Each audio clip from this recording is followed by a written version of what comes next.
Hello dears, let's move on to the next unit, Unit 4, Braving the Hazards. Braving the Hazards, ഒരു important ആയൊരു unit ആണ്. Today let's learn the first lesson in Unit 4, that is Disasters and Disaster Management in India. Disasters and Disaster Management in India.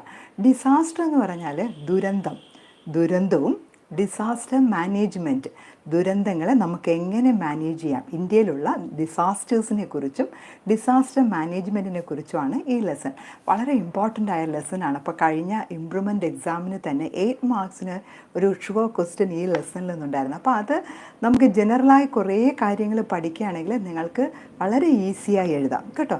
അങ്ങനെ easy ആയിട്ട് മനസ്സിലാക്കാൻ പറ്റുന്നൊരു ലെസണും കൂടെയാണ്. Same sentence, ടെക്സ്റ്റിലെ സെയിം സെൻറ്റൻസ് തന്നെ നിങ്ങൾക്ക് ഈ ലെസൺ ബേസ് ചെയ്തൊരു സ്പീച്ച്, ആർട്ടിക്കിൾ അല്ലെങ്കിൽ എസ്സേ ഒക്കെ ചോദിച്ചാൽ എഴുതാം. ഓക്കെ, അപ്പോൾ നമുക്ക് ഈ കാര്യം മനസ്സിലായി. It's an essay written by Anjana Majumdar. This lesson, Disasters and Disaster Management, is an essay written by Anjana Majumdar. അപ്പോൾ ഒരു എസ്സേ ആണ് ഈ ലെസൺ. അപ്പോൾ ഇതിൽ തന്നെ മെയിൻ പോയിൻറ്റ്സ് നിങ്ങൾ മനസ്സിലാക്കി വയ്ക്കുക. ഇപ്പം ഞാനിപ്പോൾ പറയുമ്പോൾ തന്നെ ഇമ്പോർട്ടൻ്റ് ആയ കാര്യങ്ങളൊക്കെ അണ്ടർലൈൻ ചെയ്ത് വെച്ചാൽ നിങ്ങൾക്ക് ഈസി ആയിട്ട് പഠിച്ചെടുക്കാം. ഓക്കെ, ഡിസാസ്റ്റേഴ്സ് എന്ന് പറഞ്ഞാൽ അറിയാം, there are 2 types of disasters, natural disasters and man made disasters. Natural disasters അല്ലെ, നാച്ചുറൽ ആയിട്ടുള്ള ഡിസാസ്റ്റേഴ്സും ഉണ്ട്, പിന്നെ മാൻ മെയ്ഡ് ഡിസാസ്റ്റേഴ്സ്, മനുഷ്യരുണ്ടാക്കുന്ന ദുരന്തങ്ങളുമുണ്ട്. അപ്പോൾ ഈ നാച്ചുറൽ ഡിസാസ്റ്റേഴ്സിനെ ഒന്നും നമുക്ക് പ്രിവെൻറ്റ് ചെയ്യാൻ പറ്റില്ല, അത് നാച്ചുറലായിട്ട് സംഭവിക്കും. പക്ഷേ man made disasters we can avoid a little bit. അപ്പോൾ ഈ കാര്യങ്ങൾ, അപ്പോൾ can you tell me some examples of natural disasters? പ്രകൃതിപരമായ അല്ലെ ചില ദുരന്തങ്ങളുടെ എക്സാമ്പിൾസ് നിങ്ങൾക്ക് പറയാമോ? ഇവിടെ നമ്മുടെ ടെക്സ്റ്റിൽ പേജ് നമ്പർ 102, ആ പേജിൽ കുറേ പിക്ചേഴ്സ് ഉണ്ടായിരുന്നു. ആ പിക്ചേഴ്സ് എല്ലാം നാച്ചുറൽ ഡിസാസ്റ്റേഴ്സാണ്. നോക്കി ഏതൊക്കെയാണെന്ന്. അതിൽ സുനാമി ഉണ്ട്, പിന്നെ forest fire, then pollution, cyclone. കണ്ടോ, ഇതൊക്കെ നാച്ചുറൽ ഡിസാസ്റ്റേഴ്സാണ്, പ്രകൃതി ദുരന്തങ്ങളൊക്കെയാണ് കേട്ടോ. Okay, page number 103, read and reflect. Read and reflect. Reflect means think, വായിക്കുക, ചിന്തിക്കുക. Disasters, both natural and man-made, cause widespread damage and destruction. അപ്പോൾ ഈ ലെസൺ ബേസ് നിങ്ങൾ ചെയ്യേണ്ടത് ഏറ്റവും നല്ലൊരു സെൻറ്റൻസ് നിങ്ങൾ പഠിച്ചു വയ്ക്കുക. അത് എസ്സേ അല്ലെങ്കിൽ ആർട്ടിക്കിൾ ചോദിച്ചാൽ നമുക്ക് ആ ഒരു സെൻറ്റൻസ് പറഞ്ഞ് നമുക്ക് സ്റ്റാർട്ട് ചെയ്യാം. അപ്പോൾ ഈ ലെസൺ ബേസ് ചെയ്ത് ഏത് ക്വസ്റ്റ്യൻ വന്നാലും നിങ്ങൾക്ക് എഴുതാൻ പറ്റുന്ന തരത്തിൽ ഒരു വീഡിയോ ഞാൻ അപ്ലോഡ് ചെയ്തിട്ടുണ്ട്. നിങ്ങൾ സെർച്ച് ചെയ്താൽ മതി, disasters and disaster management in India. അപ്പോൾ ആ ഒരു ആൻസർ പഠിക്കുവാണെങ്കിൽ നിങ്ങൾക്ക് മിക്കവാറും ഈ ലെസണിലെ ക്വസ്റ്റ്യൻ ആൻസർ ചെയ്യാം. പിന്നെ ചിലപ്പോൾ സ്പീച്ച് ആയിരിക്കാം.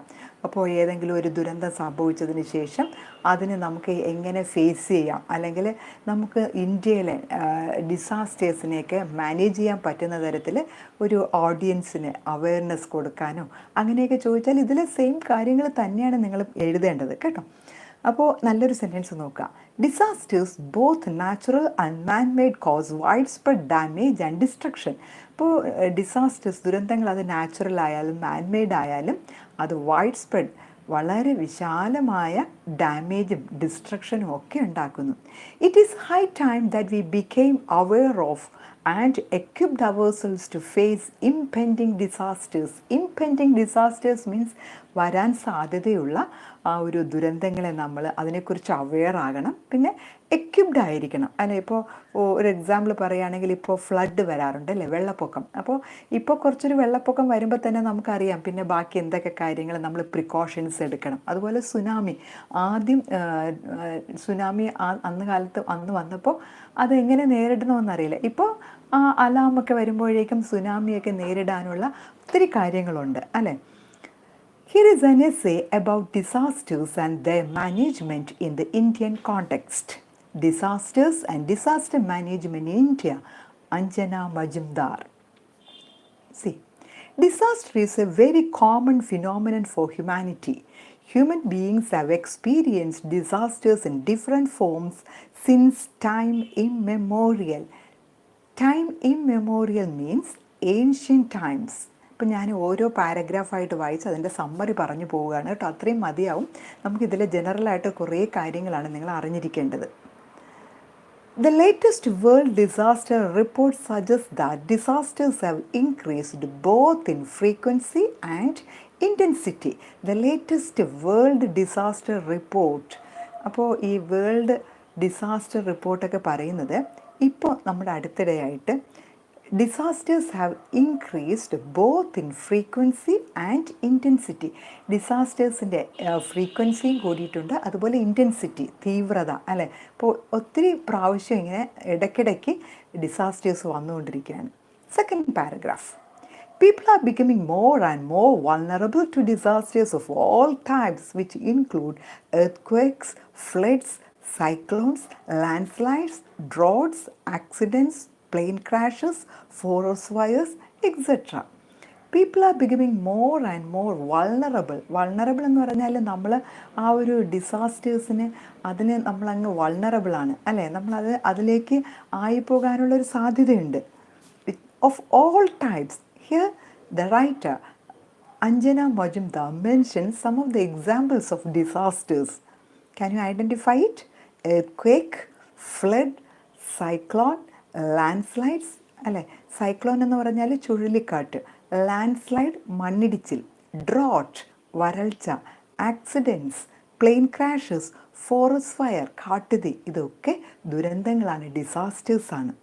This is quite true in the case of both developed and developing countries. അപ്പോൾ ഈ ഡിസാസ്റ്റർ എന്ന് പറഞ്ഞാൽ ഒരു ഡെവലപ്പിംഗ് കൺട്രി ആണോ ഡെവലപ്ഡ് കൺട്രി ആണെന്നോ അങ്ങനെ യാതൊരു ഡിഫറൻസും ഇല്ല. That is true in the case of both developed and developing countries. The floods in the UK and France and the heat waves in Europe, particularly the one in France in 2003, claimed lots of lives. In the last few years, America has also faced devastating disasters in the form of tornadoes, hurricanes and cyclones. അല്ലേ, വലിയ developed കൺട്രിയായ അമേരിക്കയിൽ പോലും disasters ധാരാളം വരുന്നുണ്ട്. അപ്പോൾ ഓരോ പേരിലാണ് അവിടുത്തെ സൈക്ലോൺസ് വരുന്നത്, ടോർണാഡോ, ഹറിക്കെയിൻസ് അല്ലേ. They caused great loss of lives and property.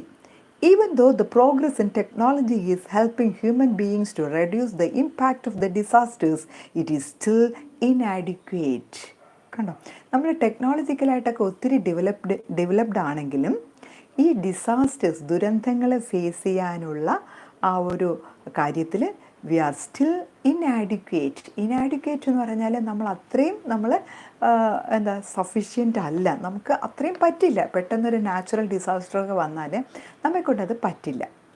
There is a direct correlation between higher human development and better preparedness to manage disasters. The countries which have lower human development are more vulnerable to the risk of danger, disasters and damage. അപ്പോൾ നമ്മളെ ഒരു lower ലെവലിലുള്ള ആൾക്കാരാണെങ്കിൽ നമ്മൾ ഡിസാസ്റ്റേഴ്സിന് vulnerable, അതിന് സാധ്യത ആകാനുള്ള കൂടുതൽ ചാൻസാണ് കേട്ടോ. അപ്പോൾ ഈ ലെസണിലെ ലാസ്റ്റ് പാർട്ടാണ് ഇമ്പോർട്ടൻ്റ് ആയിട്ടുള്ളത്. എങ്ങനെയാണ് നമ്മൾ how can we manage the disasters. നമുക്കൊരു ദുരന്തം നമ്മുടെ നാട്ടിൽ, നമ്മുടെ സ്ഥലത്ത് സംഭവിച്ചാൽ എങ്ങനെയാണ് നമ്മളതിനെ ഫേസ് ചെയ്യുന്നത്, how can we manage, that is very important. Last part of the lesson, last part of the essay is very important. Next paragraph. Of all the disasters, floods are the most common, followed by windstorms, droughts and earthquakes. അല്ലേ, ഇപ്പം നമ്മുടെ നാട്ടിലും common ആയിട്ടുള്ളൊരു ഡിസാസ്റ്ററാണ് flood. That is followed by wind storms, drought വരൾച്ച, earth ഭൂമികുലുക്കം. However, drought is the deadliest accounting for 48% of deaths due to natural disasters. So which is the deadliest of natural disasters? ഏറ്റവും മാരകമായ natural disaster ഏതാ? That is drought, വരൾച്ച. Of all the continents, Asia has the highest number of death toll from disasters. ഏറ്റവും കൂടുതൽ death toll, that is മരണനിരക്ക്, ഏഷ്യയിലാണ്. India, China and Bangladesh are situated in the Asian continent. You know, China, India, Bangladesh. These countries are included in Asian continent. അല്ലേ, Asia ഭൂഖണ്ഡത്തിലാണ് ഈ രാജ്യങ്ങളൊക്കെ. India, due to its geographical location and geological formation, is highly prone to disasters. ഇന്ത്യയുടെ ആ ഒരു geographical location, ആ ഒരു ജിയോഗ്രഫിക്കലായിട്ടുള്ള രീതിയും ഒരു ജിയോളജിക്കൽ ഫോർമേഷനും India is highly prone to disasters. ദുരന്തങ്ങൾക്ക് കൂടുതൽ പ്രോൺ മീൻസ് സാധ്യതയുള്ളൊരു രാജ്യമാണ് India. Its long coastline, snow-clad peaks and high mountain ranges and the perennial rivers in the north combine to add to these problems. അപ്പോൾ ഈ ഇന്ത്യയിൽ എന്തുകൊണ്ടാണ് കൂടുതൽ disasters വരുന്നതെന്ന് ചോദിച്ചാൽ that is due to the geological formation and to its geographical location, and also India has long coastline തീരപ്രദേശം, then snow clad peaks അല്ലേ, അങ്ങ് നോർത്തിലാകുമ്പോഴേക്കും snow clad peaks and high mountain ranges and perennial rivers means lasting for a long time. നോർത്തിലൊക്കെ ധാരാളം നദികളൊക്കെ ഉണ്ട്. അപ്പോൾ അതൊക്കെ പെട്ടെന്ന് ഏതെങ്കിലും തരത്തിലൊക്കെ വെള്ളപ്പൊക്കം, മഞ്ഞ് ഉരുകി അത് നദികളിലൂടെ ഒഴുകി വന്ന് അങ്ങനെ വെള്ളപ്പൊക്കമൊക്കെ ഉണ്ടാകാനുള്ള ചാൻസ് കൂടുതലാണ്. അപ്പോൾ ഓരോ ഈ ലെസണിലെ സൈഡിലുള്ള ക്വസ്റ്റ്യൻസിൻ്റെ ആൻസേഴ്സ് നോക്കുക, അതൊക്കെ ഈ പേജിലുണ്ട്. Okay, next page 104. India, which has only 2% of the total geographical area, has to support 18% of the total population of the world. Therefore, there is tremendous pressure on the natural resources, which directly or indirectly leads to the occurrence of disasters, namely floods, droughts, landslides, earthquakes, etc. അപ്പോൾ ഈ സാഹചര്യങ്ങളൊക്കെ കൊണ്ടാണ് ഇന്ത്യയിൽ ഈ തരത്തിലുള്ള disasters ഉണ്ടാകാനുള്ള സാഹചര്യങ്ങൾ. Next paragraph. The northern region of India faces problems due to landslides, floods, droughts and earthquakes because this region falls under the seismic zones 3 to 4. അപ്പോൾ ഇനി നമുക്ക് ഇപ്പോൾ ഇന്ത്യയിലെ നാച്ചുറൽ ഡിസാസ്റ്റേഴ്സിനെ കുറിച്ച് പറഞ്ഞു, പിന്നെ കുറച്ച് മറ്റ് ഫോറിൻ കൺട്രീസിലെ നാച്ചുറൽ ഡിസാസ്റ്റേഴ്സ് പറഞ്ഞു. പിന്നെ ഇനി പറയുന്നത് ഇന്ത്യയിലെ ഓരോരോ പോർഷൻ, ഇപ്പോൾ നോർത്തേൺ റീജിയൻ, വെസ്റ്റേൺ റീജിയൻ, അവിടെയൊക്കെ എങ്ങനെയാണ് ഡിസാസ്റ്റേഴ്സിനുള്ള സാധ്യതയെന്നാണ്. The northern region of India faces problems due to landslides, floods, droughts and earthquakes because this region falls under the seismic zones 3 to 5. ഇപ്പോൾ ഈ നോർത്തേൺ റീജിയനിലൊക്കെ ഇതൊക്കെ ഉണ്ടാകാറുണ്ട്. ഫ്ലഡ്, വെള്ളപ്പൊക്കം, വരൾച്ച, ദെൻ എർത്ത് ക്വേക്ക്, ലാൻഡ്സ്ലൈഡ്, മണ്ണിടിച്ചിൽ, ഇതൊക്കെ ഉണ്ടാകുന്നതിന് കാരണം അവിടെ seismic zone, that is 3 to 5. Seismic zone എന്ന് പറയാമല്ലോ, നമുക്ക് ഈ എർത്ത് ക്വേക്കൊക്കെ വരുമ്പോൾ പറയാറുണ്ട് അല്ലേ, ഇത്ര സ്കെയിലിൽ ഇത്ര കാണിച്ചു. അപ്പോൾ അതൊക്കെ അതിനുള്ള വൾണറബിളായിട്ടുള്ള ഏരിയാസാണ്. The eastern region is confronted with heavy floods in the perennial rivers which include the Brahmaputra, the Ganga, etc. അല്ലേ, അപ്പോൾ നോർത്തേൺ റീജിയനിലെ ആ കാര്യങ്ങൾ. ദെൻ ഈസ്റ്റേൺ റീജിയനിൽ ഇവിടെയൊക്കെ റിവേഴ്സിൽ വെള്ളപ്പൊക്കം ഉണ്ടാകാറുണ്ട്, മഞ്ഞ് ഉരുകി വേനൽക്കാലത്ത് വെള്ളപ്പൊക്കം ഉണ്ടാകാറുണ്ട് അല്ലേ, നമ്മൾ സ്കൂൾ ക്ലാസ്സുകളിലൊക്കെ പഠിക്കുന്നതാണ്. എന്തുകൊണ്ടാണ് നോർത്തേൺ റീജിയനിൽ വേനൽക്കാലത്ത് വെള്ളപ്പൊക്കം ഉണ്ടാകുന്നത്? കാരണം ആ സമയത്ത് വേനൽ കാരണം മഞ്ഞുരുകി ഈ നദികളിലൂടെ ഒഴുകി വരുമ്പോൾ അവിടെ ഫ്ലഡ് ഉണ്ടാകാറുണ്ട്. The southern region,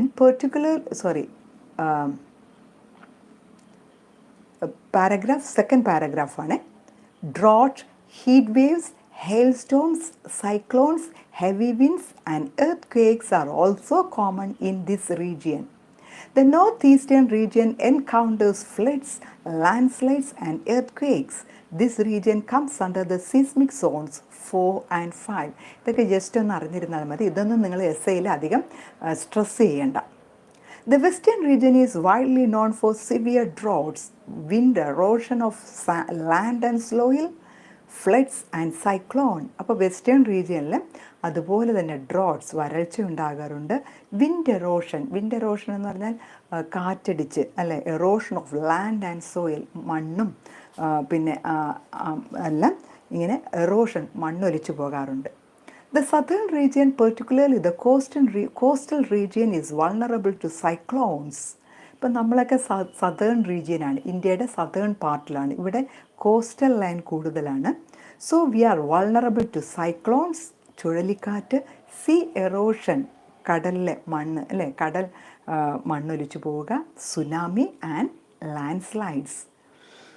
The islands of Andaman and Nicobar and Lakshadweep are confronted with the problems of sea erosion and tsunami. ഇപ്പോൾ ഈ ഐലൻഡ്സ് ഉണ്ടല്ലോ, ദ്വീപ്, Andaman and Nicobar, Lakshadweep, they are confronted with the problems of sea erosion and tsunami. ഇവർക്കൊക്കെ സുനാമിയുടെയും പിന്നെ കടൽ മണ്ണ് പോകുന്നതിൻ്റെയൊക്കെ ഭീഷണിയിലാണ്. The Indian coastal areas have faced some of the severest cyclones both along the eastern and western coasts. ഇതൊക്കെ just വായിച്ച് മനസ്സിലാക്കിയാൽ മാത്രം മതി. ഇമ്പോർട്ടൻ്റ് ആയ കാര്യം വരുമ്പോൾ ഇനിയാണ് വരുന്നത്, അപ്പോൾ ഞാൻ പറയുമ്പോൾ അണ്ടർലൈൻ ചെയ്യാം. Among all the disasters in India, the tsunami is a relatively new phenomenon. Due to the lack of an adequate warning system, the tsunami of 2004 devastated a large portion of the coastal regions of Tamil Nadu, Kerala and Andhra Pradesh, besides the Andaman and Nicobar Islands. ഞങ്ങളുടെ കാലത്തൊക്കെ നല്ല പരിചയമാണ്. നിങ്ങൾക്ക് 2004 tsunami പരിചയമുണ്ടോ എന്നറിയില്ല. അതൊരു അത്ര ആൾക്കാർക്ക് പരിചയമില്ലാത്തൊരു ഫിനോമിനനായിരുന്നു. Phenomenon means ഒരു സംഭവമായിരുന്നു. That was in 2004. അപ്പോൾ അത് നമ്മുടെ കോസ്റ്റൽ ഏരിയയിലെ കുറേ ഭാഗം അങ്ങ് കൊണ്ടുപോയി അല്ലേ. Coastal regions of Tamil Nadu, Kerala and Andhra Pradesh. Then that is besides, അതുകൂടാതെ ഏതാ, Andaman and Nicobar islands. It claimed a large number of lives and destroyed property with crores of rupees. കോടിക്കണക്കിന് രൂപയുടെ നഷ്ടം ഈ സുനാമി ഉണ്ടാക്കി അല്ലേ. സുനാമി കഴിഞ്ഞതിന് ശേഷം ആ സ്ഥലം കാണാനൊക്കെ ആൾക്കാരുടെ നല്ല തിരക്കുണ്ടായിരുന്നു. ഇപ്പം നിങ്ങളും പോയിട്ടുണ്ടായിരിക്കും.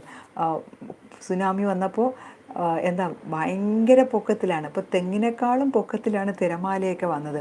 ഈ പാലമൊക്കെ അപ്പടി അതങ്ങ് എടുത്തുകൊണ്ട് പോയി.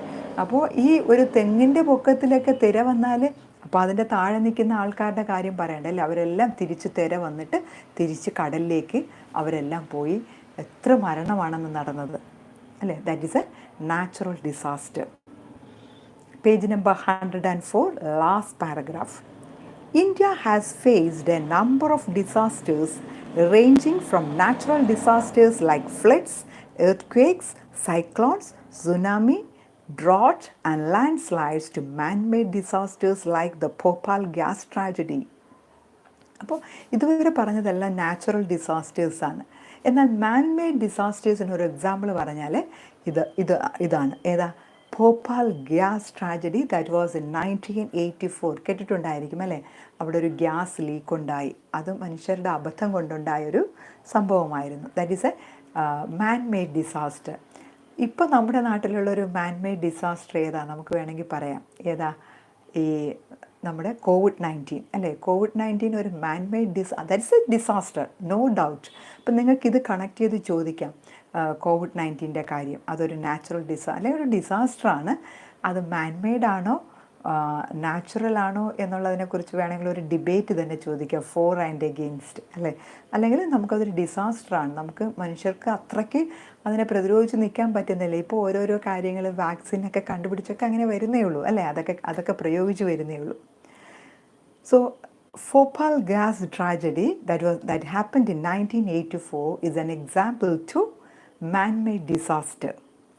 During this century, India has witnessed some major disasters which include the Gujarat earthquake, the Mumbai Gujarat floods that was in 2005, the tsunami that was in 2004, the Uttarakhand flash floods and the hurricane Feline in coastal Orissa and Andhra Pradesh that was in 2013.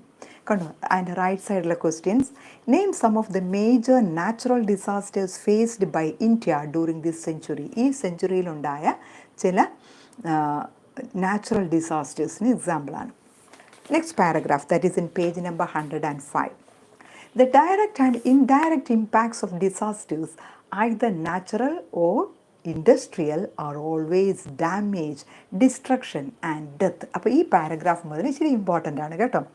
The direct and indirect impacts, impact എന്ന് പറഞ്ഞാൽ അതിൻ്റെ ഒരു result, that may be natural or industrial, man-made, that has always damage, destruction and death. ഏതൊരു disaster ഉണ്ടായാലും അതിൻ്റെ result എന്ന് പറഞ്ഞാൽ damage, destruction and death. When disaster strikes the life line support systems, namely communication, power supply, water supply, drainage etcetera are damage. ഇപ്പോൾ flood വന്നറിയാലോ അല്ലേ, എറണാകുളം, ആലുവ, ആ ഏരിയയിലൊക്കെ flood. എനിക്കൊന്ന് ഞാനൊരു 4 years ബാക്ക് എറണാകുളത്തായിരുന്നു. അപ്പോൾ അവിടെ ആ സമയത്ത് ഭയങ്കര ഫ്ലഡ് വന്നൊരു കാലമായിരുന്നു അല്ലേ. അപ്പോൾ ആ സമയത്തൊക്കെ അറിയാം, താഴ്ന്ന സ്ഥലത്തൊക്കെ വെള്ളം കെട്ടി നിന്ന് വീടൊക്കെ വെള്ളത്തിനകത്ത് മുങ്ങിപ്പോയി. അപ്പോൾ അവിടുത്തെ സാധനങ്ങളെല്ലാം ഡാമേജായി. ഞങ്ങളുടെ സ്കൂളിലെ കുട്ടികളുടെ വീടൊക്കെ വെള്ളത്തിൽ മുങ്ങിയത് എനിക്ക് ഓർമ്മയുണ്ട്. അപ്പോൾ ഒരു ഫ്ലഡൊക്കെ വരുമ്പോൾ എന്തൊക്കെയാണ് ആദ്യം സംഭവിക്കുന്നത് നോക്കിയാൽ, when disaster strikes the life line support systems, നമ്മുടെ ലൈഫ് ലൈൻ, നമ്മുടെ ലൈഫ് സപ്പോർട്ട് ചെയ്യുന്ന സിസ്റ്റത്തിനെയൊക്കെ അത് അഫക്റ്റ് ചെയ്യും. ദാറ്റ് ഈസ് കമ്മ്യൂണിക്കേഷൻ എങ്ങനെ അഫക്റ്റ് ചെയ്യുന്നത്? കറണ്ട് സപ്ലൈ പോവും അല്ലേ, പവർ സപ്ലൈ പോവും, വാട്ടർ സപ്ലൈ, ഡ്രെയിനേജ്. അപ്പോൾ ഡ്രെയിനേജും കിണറും എല്ലാം നികന്ന് വരുമ്പോഴേക്കും വെള്ളം അല്ലേ, ഡ്രെയിനേജിലെ വെള്ളം കിണറിലേക്ക് പോകും. അപ്പോൾ വെള്ളം ഒന്നും ഉപയോഗിക്കാൻ പറ്റാതെ, അപ്പോൾ അതെല്ലാം ഡാമേജ് ആവും. Moreover, health care and hospitals are also put under severe stress. ആ കാലത്ത് നിങ്ങൾക്ക് ഓർമ്മയുണ്ടോ, ഹോസ്പിറ്റലിനകത്ത് വരെ വെള്ളം കയറി. അപ്പോൾ അവിടെയും നമുക്ക് ഒരു സഹായമില്ലാതെ ആവും. That is health care and hospitals are also put under severe stress. അതുപോലെ ഒത്തിരി ആൾക്കാർ ഏതെങ്കിലും ഒരു ഡിസാസ്റ്റർ നടക്കുമ്പോൾ ആൾക്കാരൊക്കെ ഒരുമിച്ച് ഈ ഹോസ്പിറ്റലിലൊക്കെ കൊണ്ടുവരുമ്പോഴേക്കും അവിടെയും ആകെ പ്രശ്നമാകും. Commercial and economic activities are also badly affected. അപ്പോൾ ഈ റൈറ്റ് സൈഡിലെ ക്വസ്റ്റ്യൻ നോക്കി, which are the life line support systems that get damaged in disasters. ഒരു പാരഗ്രാഫ് ക്വസ്റ്റ്യൻ ആയിട്ടൊക്കെ ചോദിക്കാം, എന്നാലും ജനറൽ ആയിട്ട് വരുമ്പോൾ ഈ കാര്യങ്ങളൊക്കെ നിങ്ങൾക്ക് എഴുതാം കേട്ടോ. Commercial and economic activities are also badly affected. Life almost comes to a standstill. നമ്മുടെ ഒരു ജീവിതം തന്നെ ഒരു സ്റ്റാൻഡ് സ്റ്റിൽ, ഒരു നിശ്ചലമായി പോകുന്ന അവസ്ഥയിലേക്ക് വരും. The psychological traumas caused by the disasters are sometimes so severe that they span the whole life of the victim. ഈ ഒരു ഫിസിക്കലായിട്ടുള്ള ഈ ഒരു ചേഞ്ചസിനെക്കാളും മറ്റു വരുന്നത് സൈക്കോളജിക്കൽ ചേഞ്ചാണ് അല്ലേ. ഇപ്പോൾ ഇങ്ങനെ ഒരു ഫ്ലഡൊക്കെ നടന്ന് അല്ലെങ്കിൽ വെള്ളം മുങ്ങി നിന്ന വീട്ടിലെ ആൾക്കാരുടെ ആ ഒരു മാനസികാവസ്ഥ ഭയങ്കരമാണ്. അതാണ് സൈക്കോളജിക്കൽ. ദ സൈക്കോളജിക്കൽ ട്രോമ, എന്ത് ചെയ്യണമെന്നറിയാത്തൊരവസ്ഥ, that is caused by the disasters are sometimes so severe that they span the whole life of the victim. Victim എന്ന് പറഞ്ഞാൽ ഇരയാവുക. ഇങ്ങനെ ഒരു ഡിസാസ്റ്ററിന് ഇരയാകുന്ന ആൾക്കാരുടെ ജീവിതത്തിൽ ആ ലൈഫ് സ്പാൻ മുഴുവനും ആ ഒരു ആ ഒരു ട്രോമ, ആ ഒരു സൈക്കോളജിക്കൽ ബുദ്ധിമുട്ട് നിലനിൽക്കും. Therefore, along with other rehabilitation works, psychological rehabilitation should also be given due importance. അപ്പോൾ നമ്മളൊരു ഡിസാസ്റ്റർ നടന്നതിന് ശേഷം റീഹാബിലിറ്റേഷൻ നടത്തും. റീഹാബിലിറ്റേഷൻ എന്ന് പറഞ്ഞാൽ എന്താ? അവർക്കൊരു പുനരധിവാസം. ഇപ്പോൾ ഞാൻ പറഞ്ഞല്ലോ, ഫ്ലഡ് നമുക്ക് പരിചയമുള്ള കാര്യമാണ്. അപ്പോൾ ഒരു വീട്ടിൽ അവിടെ എല്ലാം വെള്ളം കയറി കഴിയുമ്പോഴേക്കും നമ്മൾ അവരെ ആ സ്ഥലത്ത് നിന്ന് മറ്റൊരു സ്ഥലത്തേക്ക്, അവർക്ക് കുറച്ചുകൂടെ സേഫായ ഒരു സ്ഥലത്തേക്ക് കൊണ്ടുപോകും. That is rehabilitation. അപ്പോൾ അങ്ങനെ അവർക്കൊരു റീഹാബിലിറ്റേഷൻ കൊടുക്കുന്നതിനോടൊപ്പം സൈക്കോളജിക്കൽ റീഹാബിലിറ്റേഷൻ, അവർക്കൊരു മെൻ്റൽ സപ്പോർട്ടും കൂടെ വളരെ അത്യാവശ്യമാണ്. Psychological rehabilitation should also be given due importance. The impact is almost the same even in the case of man-made disasters like riots. Riots എന്ന് പറഞ്ഞാൽ ലഹള. ഇപ്പോൾ ഇല്ല, പണ്ട് കാലങ്ങളിൽ ഓരോരോ കമ്മ്യൂണിറ്റിയിലെ ആൾക്കാർ തമ്മിൽ റയറ്റ്സ്, ലഹള ഉണ്ടാകും. അപ്പോൾ അങ്ങനെ കുറേ ആൾക്കാർ അടിച്ചും മരിച്ചൊക്കെ പോവും അല്ലേ. അപ്പോൾ അതൊരു ഡിസാസ്റ്ററാണ്, ഒരു ദുരന്തമാണ്. ഒരു പ്രദേശത്തെ കുറേ ആൾക്കാർ തമ്മിൽ ഇപ്പോൾ റയറ്റ്സ് അല്ലെങ്കിൽ ഒരു ബാറ്റിൽ, യുദ്ധമൊക്കെ നടന്ന് കുറേ ആൾക്കാർ മരിക്കുന്നത്. The most affected are the poor sections of the society who have to work daily to earn their livelihood. എല്ലാ ഡിസാസ്റ്ററും ഏറ്റവും കൂടുതൽ അഫക്റ്റ് ചെയ്യുന്നത് poor sections of the society. ഇപ്പം നമ്മുടെ ഈ COVID-19 വന്നപ്പോഴും ഏറ്റവും കൂടുതൽ അഫക്റ്റ് ചെയ്തത് പാവപ്പെട്ട ആൾക്കാരാണ് അല്ലേ. അവർക്ക് ജോലി നഷ്ടമായി, അവർക്ക് ഭക്ഷണം അല്ലേ, ആകെ ബുദ്ധിമുട്ടായി. So the disasters that affect that is most affected by the poor sections of the society. Next paragraph. In some natural disasters like cyclones, tsunami and earthquake, it is the building structure which becomes the cause of destruction and death.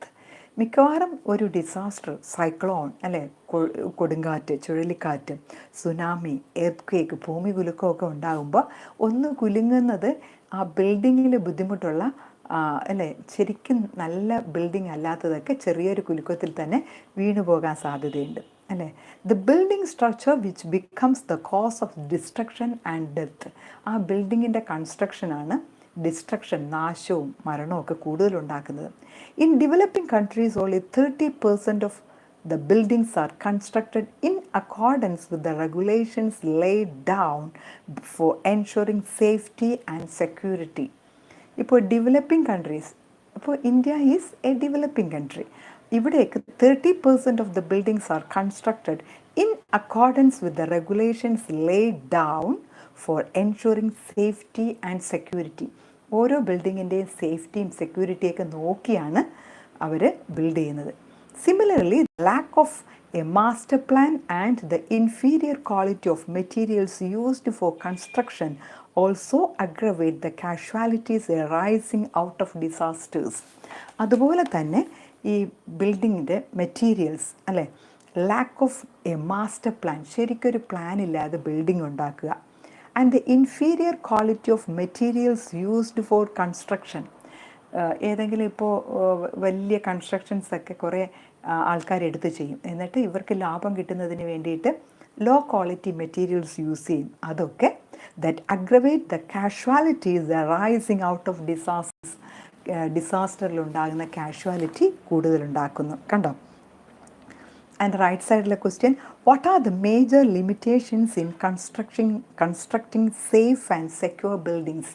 അപ്പോൾ ഈ ലെസണിൽ നിന്ന് നമുക്ക് ചോദിക്കുന്ന questions last ഒരു സ്പീച്ചൊക്കെ ചോദിക്കുകയാണ്. അപ്പോൾ ഇങ്ങനെ നമ്മുടെ നാട്ടിൽ നാച്ചുറൽ ഡിസാസ്റ്റേഴ്സ് നമുക്കൊന്ന് കുറയ്ക്കുന്നതിന് വേണ്ടി എന്തൊക്കെ കാര്യങ്ങൾ നമുക്ക് മുൻകരുതലെടുക്കാം. അപ്പോൾ അതിന് ഇമ്പോർട്ടൻ്റ് ആയിട്ട് ഈ കാര്യങ്ങളൊക്കെ പറയാം കേട്ടോ. ഇതൊക്കെ അണ്ടർലൈൻ ചെയ്തേക്കാം. ഈ പാരഗ്രാഫിൽ പറഞ്ഞ കാര്യങ്ങൾ ഏതൊക്കെയാണെന്ന് വെച്ചാൽ, in some natural disasters, the building structure becomes the cause of destruction and death. Then, 30% of the buildings are constructed in accordance with the regulations laid down for ensuring safety and security.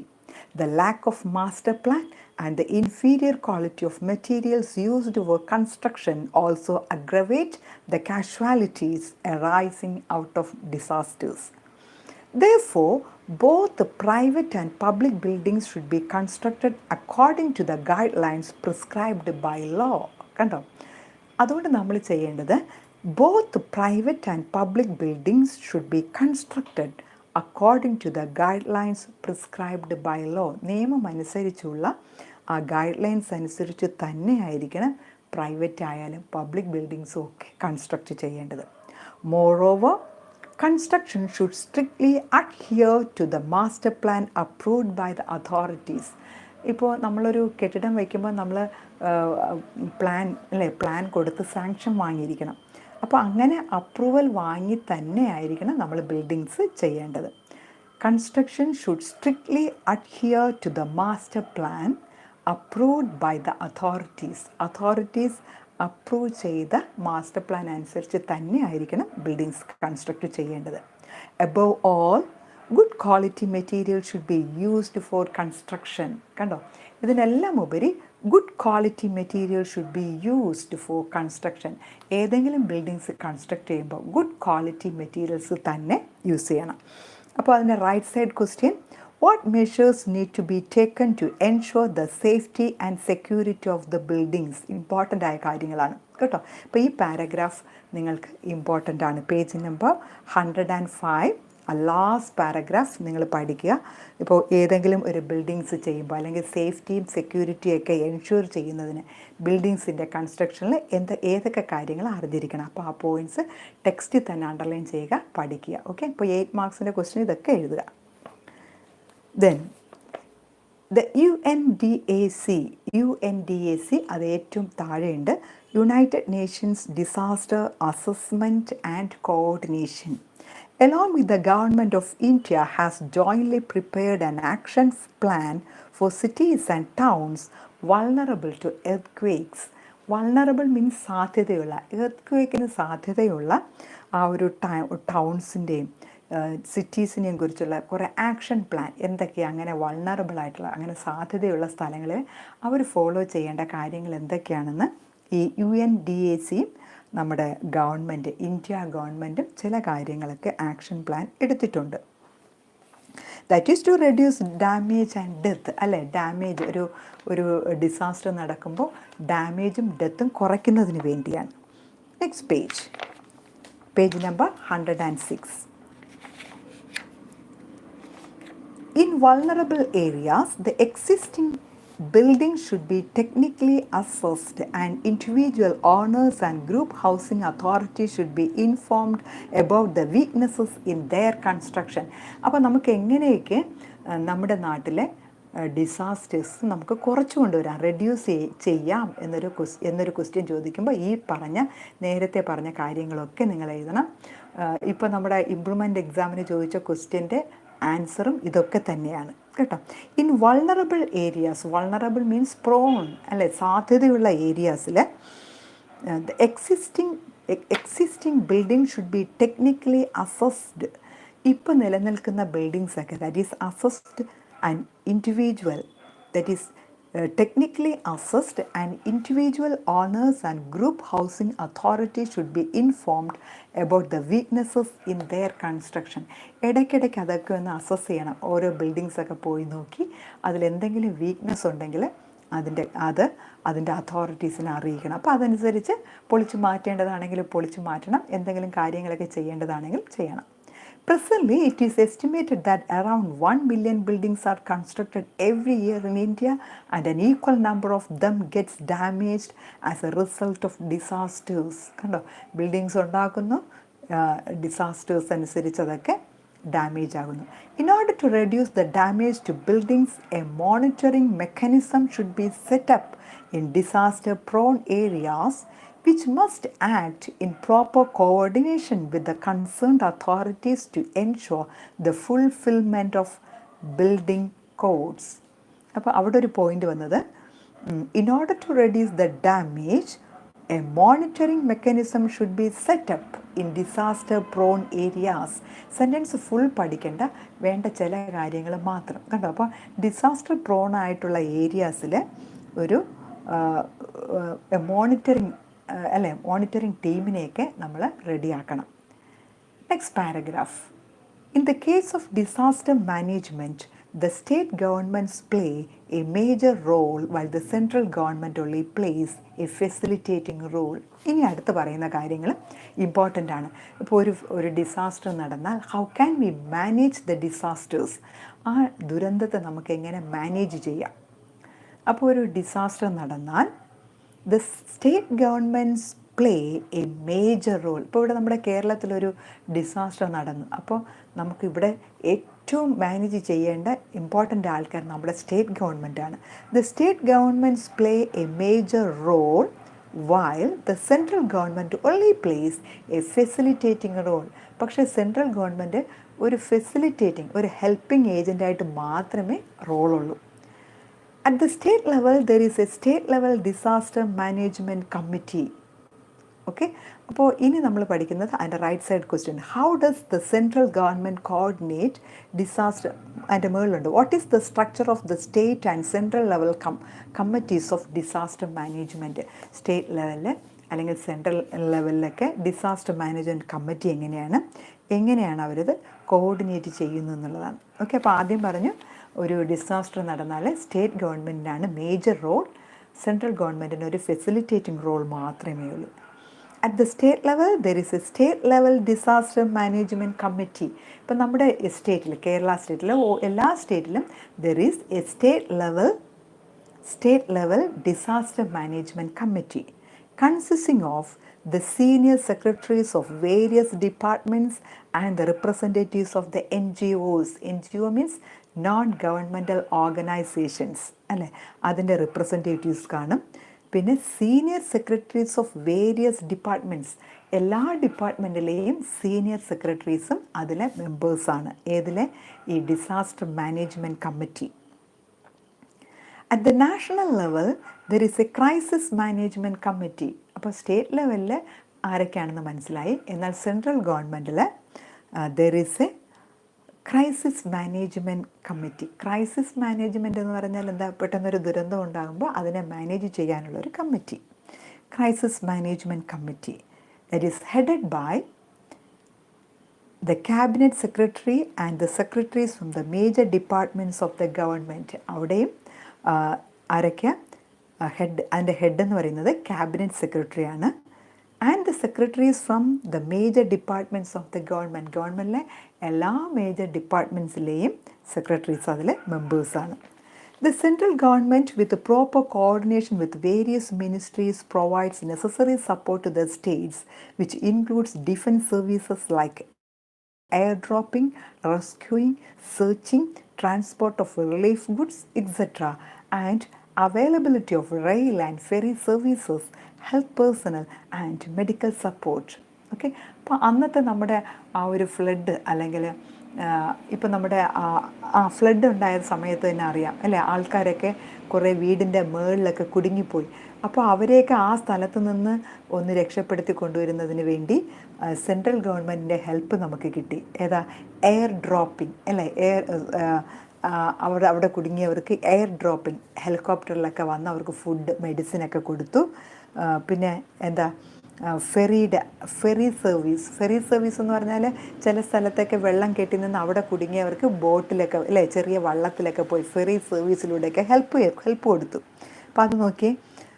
അപ്പോൾ ഒരു disaster നടക്കുമ്പോൾ the central government with proper coordination with various ministries, കണ്ടോ, central government എല്ലാ ministry ഡിപ്പാർട്ട്മെൻറ്റുമായിട്ടൊരു coordination കാണും.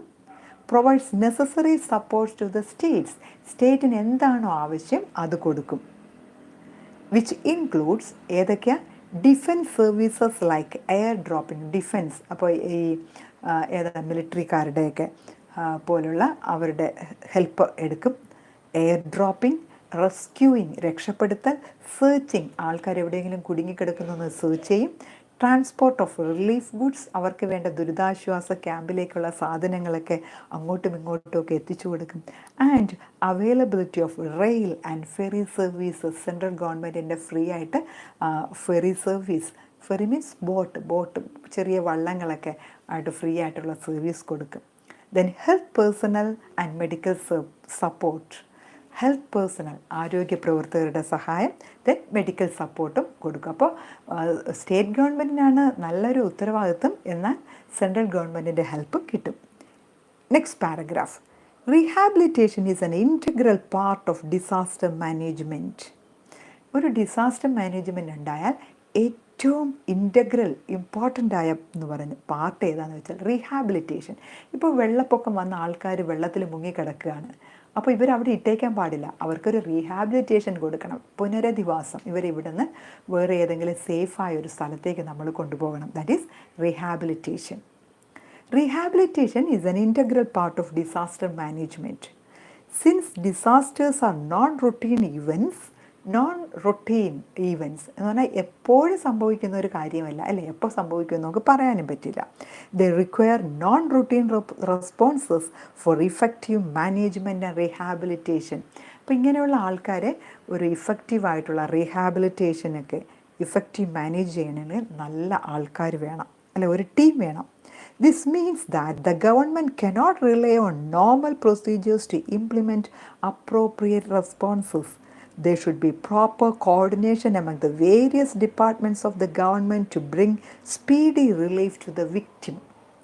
അപ്പോൾ ഇവർക്ക് ഗവൺമെൻറ്റിന് മാത്രം പറ്റില്ല, എല്ലാ ഡിപ്പാർട്ട്മെൻറ്റ്സിൻ്റെ ഒരു കോർഡിനേഷൻ വേണം. എന്നാലേ there should be the speedy relief to the victim. Victim എന്ന് പറഞ്ഞാൽ അതിന് ഇരയാകുന്ന ആൾക്കാർ, ഡിസാസ്റ്റർ ദുരന്തങ്ങൾക്ക് ഇരയാകുന്ന ആൾക്കാർക്ക് ഒരു സ്പീഡി റിലീഫ് കിട്ടുകയുള്ളൂ. Moreover, the rescue teams require the learning of special skills and attitudes in dealing with disasters.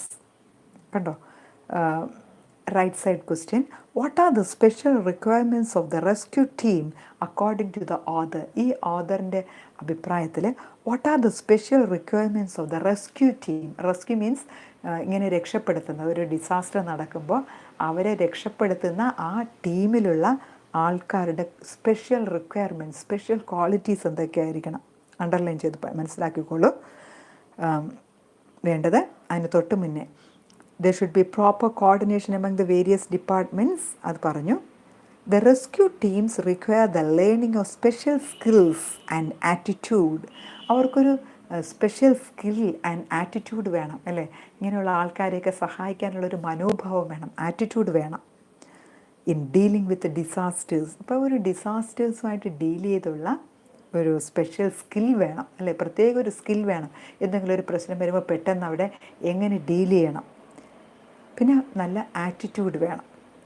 Additionally, they need to be well equipped with the latest technologies. They should be well equipped with the latest technologies. നല്ല latest ആയിട്ടുള്ള technological knowledge അവർക്ക് വേണം, അല്ലേ? ഇങ്ങനെ ഒരു സംഭവം ഉണ്ടായാൽ പെട്ടെന്ന് എന്ത് ചെയ്യണം? ഇപ്പോൾ ഒരു ആൾ ഒരു കിണറിനകത്ത് കുടുങ്ങിപ്പോയി, അവരെ നല്ലൊരു ലേറ്റസ്റ്റ് ആയിട്ട് ടെക്നോളജി യൂസ് ചെയ്ത് അവരെ രക്ഷപ്പെടുത്തണം. അപ്പോൾ അതൊക്കെ ഈ റെസ്ക്യൂ ടീം, രക്ഷപ്പെടുത്തുന്ന ആ ഒരു ടീമിന് നല്ലവണ്ണം അറിയണം. ഇപ്പോൾ ഫയർഫോഴ്സുകാർ അങ്ങനെയൊക്കെ വരുന്നവർക്ക് ഇങ്ങനെയുള്ള കാര്യങ്ങളെക്കുറിച്ച് നല്ല നോളജ് വേണം, സ്പെഷ്യൽ സ്കിൽ വേണം. And also they have the attitude. Last paragraph. Disaster management has assumed greater importance in recent times. The whole purpose of disaster management is not to prevent these natural or man-made disasters. We may not be able to avert many of these disasters, but we can definitely mitigate their impact. പല ഡിസാസ്റ്റേഴ്സിനെയും നമുക്ക് avoid ചെയ്യാം, മാറ്റിവിടാൻ പറ്റില്ല. But we can definitely mitigate their impact. Mitigate means reduce, lessen. ആ disaster കൊണ്ടുണ്ടാകുന്ന impact, അതിൻ്റെ റിസൾട്ടിനെ നമുക്കൊന്ന് കുറയ്ക്കാൻ സാധിക്കും. അപ്പോൾ വെൽ എക്വിപ്ഡായ ആൾക്കാരും ഇപ്പോൾ ലേറ്റസ്റ്റ് ടെക്നോളജിയെക്കുറിച്ചൊക്കെ അറിയാമെങ്കിൽ നമുക്ക് അതിൻ്റെ ഒരു ഇമ്പാക്റ്റ്, അതിൻ്റെ റിസൾട്ട് ഒന്ന് കുറയ്ക്കാൻ സാധിക്കും. ഓക്കെ, അപ്പോൾ ഞാനീ പറഞ്ഞതിൽ ഇമ്പോർട്ടൻ്റ് ആയിട്ട് നിങ്ങൾ മനസ്സിലാക്കി വെക്കേണ്ട കാര്യം, ഒരു സ്ഥലത്തൊരു ഡിസാസ്റ്റർ മാനേജ്മെൻറ്റ് വന്നാൽ എങ്ങനെയാണ് അതിനെ നേരിടുന്നത്. അപ്പോൾ അതിൽ സെൻട്രൽ ഗവൺമെൻറ്, സ്റ്റേറ്റ് ഗവൺമെൻറ്റിൻ്റെ ആ ഒരു കമ്മിറ്റിയിൽ ആരൊക്കെയാണുള്ളത്, പിന്നെ റെസ്ക്യൂ ടീമിന് എങ്ങനെയാണ് അവരുടെ റിക്വയർമെൻറ്റ്സ്, സ്പെഷ്യൽ ക്വാളിറ്റീസ് എന്തൊക്കെയാണ്. ഇതിനെല്ലാം ഉപരി ഏറ്റവും ഇമ്പോർട്ടൻ്റ് ആയ കാര്യം, നമ്മുടെ നാട്ടിലെ ഡിസാസ്റ്റേഴ്സിനെ നമുക്ക് എങ്ങനെ ഒന്ന് മിനിമൈസ് ചെയ്യാം, എങ്ങനെ മാനേജ് ചെയ്യാം. അപ്പോൾ അതിനെക്കുറിച്ചൊരു അവയർനെസ് സ്പീച്ചൊക്കെ നടത്താൻ പറഞ്ഞാൽ നമ്മൾ ചെയ്യേണ്ടത് ഈ ബിൽഡിംഗ്, അല്ലേ, ഒരു എർത്ത്ക്വേക്കൊക്കെ വരുമ്പോൾ പെട്ടെന്ന് ഈ ബിൽഡിങ്സിനൊക്കെ കുഴപ്പം വരാതിരിക്കാൻ എന്തൊക്കെ പ്രിക്കോഷൻസാണ് അവിടെ എടുക്കേണ്ടത്, അല്ലേ? ആ കാര്യങ്ങളെക്കുറിച്ചൊക്കെയാണ് നമ്മൾ കൂടുതൽ മനസ്സിലാക്കി വെക്കേണ്ടത്. ഓക്കെ, പിന്നെ ഈ ലെസൺ ബേസ് ചെയ്ത് വരുന്ന ക്വസ്റ്റ്യൻസ്, നോട്ട് മേക്കിംഗ് എന്ന് പറഞ്ഞാൽ കുറേ കാര്യം തന്നിട്ട് അതിൽ നിന്ന് ഇമ്പോർട്ടൻ്റ് ആയ പോയിൻറ്റ്സ്, അത് ഏതോ ഒരു പ്രാവശ്യം ചോദിച്ചിട്ടുണ്ട്. എങ്ങനെയാണെന്ന് വെച്ചാൽ ഒരു പാസേജ് തന്നിട്ട് അതിൽ നിന്ന് പോയിൻറ്റ്സ് കളക്ട് ചെയ്ത് എഴുതാനാണ്. പിന്നെ then page number 109, activity 2, precis writing എന്ന് പറഞ്ഞാൽ ഒരു ലെങ്തി ആയ ഒരു പാസേജ് തന്നിട്ട് അതിൽ നിന്ന് 1/3 ആക്കുക, അല്ലേ? അതിനെ 1/3 ആക്കുക. മിക്കവാറും എല്ലാ ക്വസ്റ്റ്യൻ പേപ്പറിലും ഉണ്ടായിരിക്കും. അപ്പോൾ അത് ഞാൻ അപ്ലോഡ് ചെയ്തിട്ടുണ്ട്, സെർച്ച് ചെയ്യുക, പ്രീസി റൈറ്റിംഗ്. പിന്നെ ഈ ചാനലിൻ്റെ പേര് നിങ്ങൾ ടൈപ്പ് ചെയ്യുക.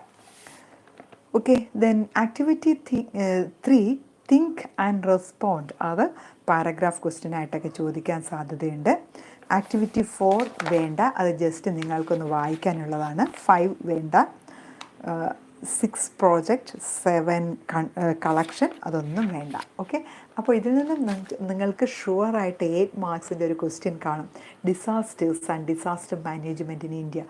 പ്രീവിയസ് ക്വസ്റ്റ്യൻ പേപ്പേഴ്സ് ഏതെടുത്താലും അതിൽ ഡിസാസ്റ്റർ മാനേജ്മെൻറ്റ് റിലേറ്റ് ചെയ്തൊരു ക്വസ്റ്റ്യൻ ഉണ്ട് കേട്ടോ. അപ്പോൾ ഒരു ജനറലായിട്ട് കുറേ കാര്യങ്ങൾ നിങ്ങൾ പഠിച്ചു വയ്ക്കുക. ജനറലായിട്ട് കുറേ കാര്യങ്ങൾ നിങ്ങൾക്ക് അറിയാമെങ്കിൽ ഈസി ആയിട്ട് ഈ ലെസൺ ബേസ് ചെയ്ത ക്വസ്റ്റ്യൻ നിങ്ങൾക്ക് ആൻസർ ചെയ്യാം കേട്ടോ. അപ്പോൾ എനിക്ക് തോന്നുന്നത് നമുക്ക് ഈ ലെസൺ നല്ലവണ്ണം പഠിച്ചിട്ട് ആ ഇമ്പോർട്ടൻ്റ് ആയ ക്വസ്റ്റ്യൻസ് ഞാൻ ഷെയർ ചെയ്ത് തരാം. പിന്നെ ഞാൻ ഉദ്ദേശിക്കുന്നത് നമുക്ക് യൂണിറ്റ് 3 ഒന്ന് റിവിഷൻ നടത്തണം. Unit 3 revision, unit 3 test paper കഴിഞ്ഞതിന് ശേഷം ബാക്കി ലെസൺസ് കണ്ടിന്യൂ ചെയ്യാം. ഫോക്കസ് ഏരിയ ആണോ, ഫോക്കസ് ഏരിയ ലെസൺ ഒന്നും നിങ്ങൾക്ക് വന്നിട്ടില്ല, ഫോക്കസ് ഏരിയ ആണോ നോൺ ഫോക്കസ് ഏരിയ ആണോ എന്നൊന്നും നിങ്ങൾ സെലക്ട് ചെയ്യേണ്ട. ഇപ്പോൾ കിട്ടിയേക്കുന്ന കാര്യങ്ങളൊക്കെ നിങ്ങൾ പഠിച്ചേക്കുക കേട്ടോ. ഇപ്പോൾ പഠിച്ചേക്കുക. ഒരറ്റത്തു നിന്നും എല്ലാ ലെസൺസും പഠിക്കുക. സമയമുണ്ട്.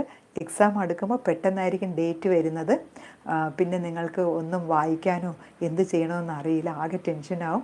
അപ്പോൾ ഇപ്പോൾ ഡേറ്റ് വന്നിട്ടില്ല, ഫോക്കസ് ഏരിയ വന്നിട്ടില്ല. ഫോക്കസ് ഏരിയ ഡേറ്റ് വരുമ്പോഴേ വരികയുള്ളൂ. അത് നോക്കിയിട്ടും കാര്യമില്ല. 80 മാർക്സിന് 56 മാർക്സിന് മാത്രമേ നിങ്ങൾക്ക് ഫോക്കസ് ഏരിയയിൽ നിന്ന് എഴുതാൻ സാധിക്കൂ.